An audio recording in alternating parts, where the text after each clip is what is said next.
Ek is Elise Barnard.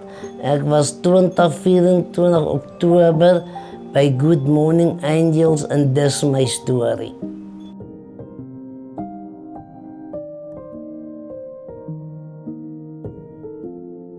Ek en my dogter met haar 3 kinders en die vriendin van my en haar dogter. Ons was 7, die 8ste enetjies toe uit die huis uit, sy is nou by 'n vriend. Ek bly 1994 in die huis. Ons is almal maar verleë oor die vriendin, sy is maar ons oë en ons alles, kar en alles. Meneer en mevrou Boshoff, mevrou Boshoff was die baas en meneer Boshoff die bestuurder. Waarbij Society for the Blind. En daar het ek 36 jaar gewerkt, sonder probleme. Hulle was so vriendelik, elke met verjaar het hulle uit hulle pad uitgegaan. En die plek daar waar ons gewerkt het, was altyd netjies. Maar ek kan jou een ding sê van hulle. Hulle het nooit gemind nie. In die oggend is die eerste werk wat ek sê, het hy nie omgegee of sy nie. Hulle het kerk gehou, hy het self partykeer as hy kon, het hulle die kerk bygewoon. Elke oggend het hulle 'n diens gehad, elke oggend. En wat 'n werk doen dit? Dit kan ek eerlik van hulle sê. Hulle het na alle mense gekyk.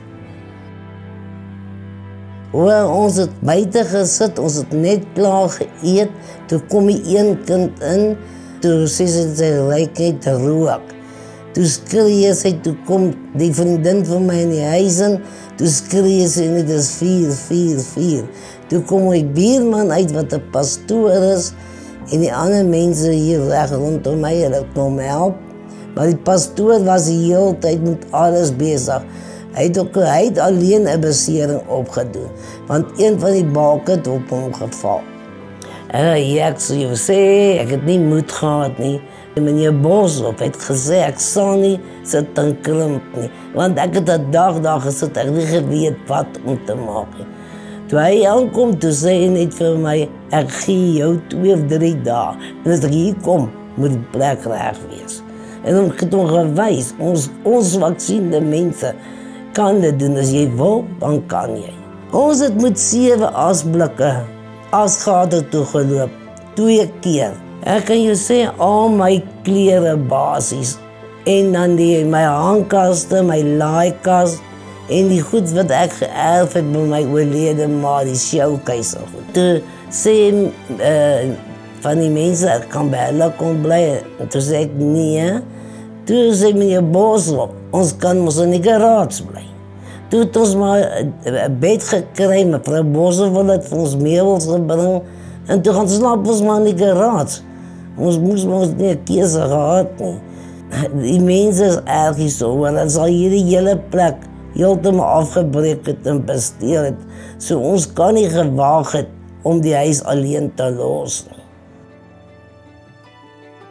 Vanoggend is my lekker om te verwelkom in die ateljee Elise Barnard. October is also Blind Awareness Month, in case you didn't know, so the timing here is very, very good. Ek is verskriklik trots op wat jy gedoen het en vermag het in jou lewe. Ek is jammer dat hierdie huisie waarop jy so trots is, you're so proud of your space, I can hear this, the way the things run in there, and I'm so sorry that it got damaged by fire and gutted by this horrible fire last month, en dat jy soveel verloor het. Daar's goed wat mens nie kan vervang nie, maar iets soos 'n dak kan 'n mens vervang. Ons gaan vir julle R100,000 gee. Okay, baie dankie. Ek sê vir almal in Good Morning Angels, baie dankie dat hulle my help. Dit is nie meer die nag, Nella, dit is nou, ons gaan nou in die daglig in, ons gaan daai dak regmaak. Daar's geld vir die dak en nog baie ander goedertjies wat julle kan regmaak. Ja, ek wil net vir almal sê baie dankie wat my gehelp het. Meneer Boshoff en sy familie en julle nou in die Good Morning Angel mense, ek sê baie dankie. Baie liefde vir julle, hoor. Ag nee, ek is baie dankbaar, ek is bly ek het nou my huis terug. Hy is nou nieter, hy het bietjie oud geraak, maar nou is hy weer op en top. Ek is baie bly, almal wat my gehelp het. Die een blinde help die ander een. Al maak die saak, al is dit klein, ding, maar hulle help mekaar. Al is jy dan sieklik of gestremd, jy kan ander mense nog help. Al is die kleinste ou dingetjie wat jy doen. Dit beteken vir daai mense baie. The Good Morning Angels en meneer en mevrou Boshoff, ek het al baie probleme in my lewe gehad. En hulle het nooit teruggestaan om my te help. Ek sal sê, omdat die engel jou toe gestuur is, en die engel help jou om uit jou mismoedigheid te kom en help jou vorentoe gaan en alles. My engele was meneer Boshoff en mevrou Boshoff en Good Morning Angels en al die ander mense wat nog gewerk het en gehelp het. Bemoediging en hulpvaardigheid en alles loop saam. Mens moet as iemand jou help, so kry mens engele in jou paai, kies wat kruis en hulle sal jou help. Of jy nou sukkel of jy nie sukkel nie. En mens het nie op 'n hoop gaan nie. Jy kan jouself help, al is jy gestremd.